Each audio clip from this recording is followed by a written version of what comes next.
Detik pemasyhuran kemerdekaan negara. Detik bersejarah yang dinantikan.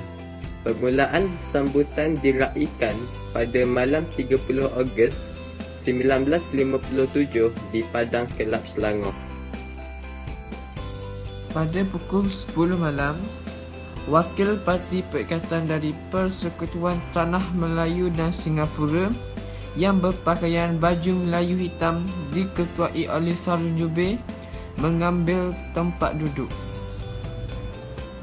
Selepas 30 minit berlalu, iaitu pada pukul 10.30 malam, sebanyak 300 orang pemuda membentuk perbarisan kehormat menghadap Jalan Raja Menara Jam yang diketuai oleh Ismail Bontak. Pada pukul 11.58 malam, semua lampu dipadam dan sekelilingnya dipadamkan sehingga seluruh kawasan gelap gelita. Pada pukul 12.30 malam, lampu dipasang dan diikuti dengan laungan merdeka oleh orang ramai. Bendera Union Jack pula diturunkan oleh Tahir Abdul Majid yang diiringi lagu God Save the Queen. Bendera Persekutuan Tanah Melayu dinaikkan diiringi lagu Negaraku dan sorakan merdeka sebanyak 7 kali.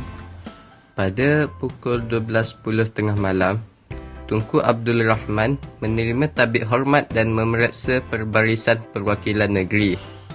Pasukan Pemuda Perikatan seramai 24 orang diketuai oleh Abdul Majid Osman membawa dulang berisi rantai emas yang tergantung sebutir pingat emas.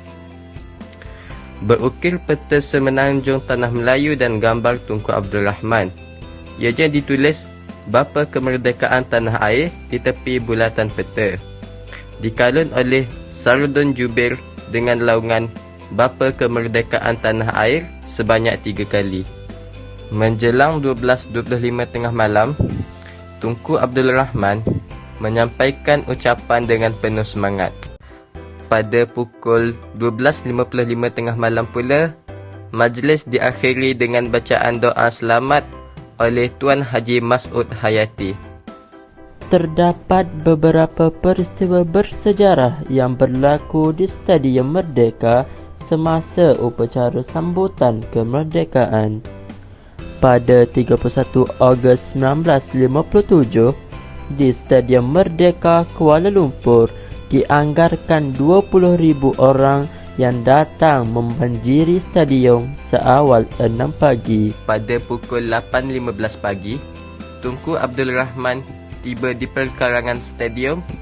Beliau disusuli dengan ketibaan Raja-Raja Melayu, Yang di-Pertuan Agong dan Permaisuri serta Duke of Gloucester.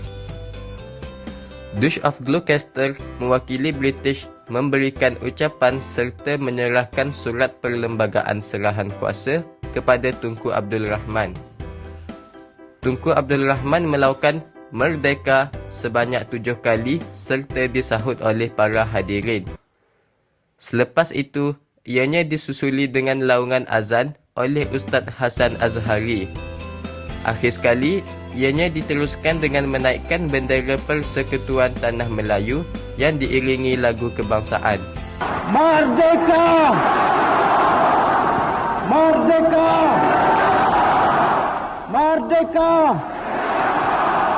11 pagi, istiadat mengangkat sumpah yang di-Pertuan Agong yang diadakan di Balai Ronseri Istana Negara.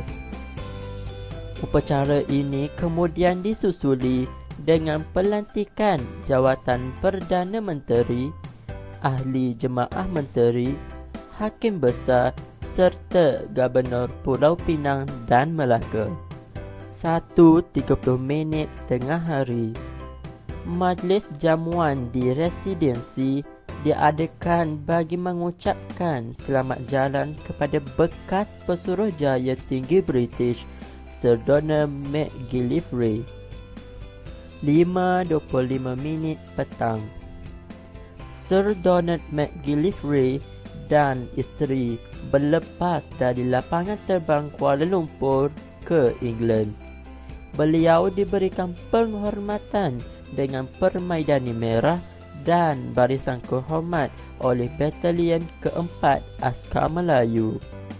Kesimpulannya, dengan melalui sejarah perjuangan yang panjang dan berliku, negara kita akhirnya mencapai kemerdekaan.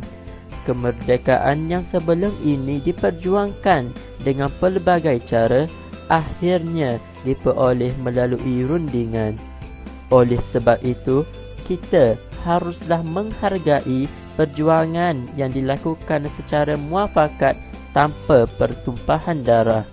Tokoh nasionalis yang terdiri daripada pelbagai latar belakang perlu disanjung dan dihargai. Hal ini demikian kerana tanpa jasa mereka, kita tidak dapat merasai kemakmuran dan kesejahteraan pada hari ini.